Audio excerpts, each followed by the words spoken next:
लातूर महानगरपालिकेचे आयुक्त बाबासाहेब मनोरे यांनी स्वतःवर गोळी झाडून घेतलेली आहे आणि ते गंभीररित्या जखमी झालेले आहेत. लातूरच्या सह्याद्री हॉस्पिटलमध्ये त्यांच्यावर उपचार सुरू आहेत. उपचार करणारे डॉक्टर हनुमंत किनीकर सर आपल्यासोबत आहेत. त्यांच्याकडनं जाणून घेऊ. मला सांगा सर, आता मनोरे सरांची तब्येत कशी आहे? तब्येत सध्या स्टेबल आहे, कारण आल्या ॲक्टिव्ह ब्लिडिंग होती, म्हणजे खूप रक्तस्राव त्या एंट्री वूंड आणि एक्झिट वूंडमधनं होत होता. आपण आल्या त्यांना एंडोटॅकेल ट्यूब टाकून व्हेंटिलेटरवर घेतलं, थोडं स्टेबल केलं आणि मग सी टी स्कॅन केला.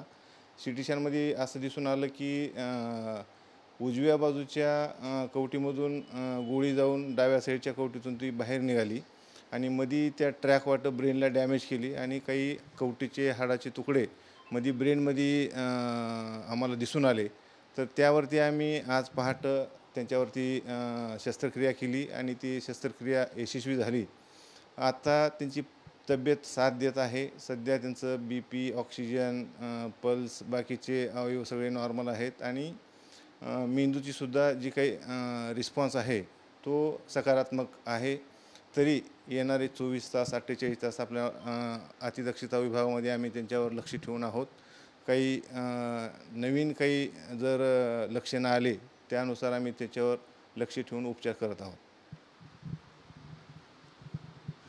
कॅमेरामॅन विनोदसह महेंद्र जोंधळे, टीव्ही 9 मराठी, लातूर.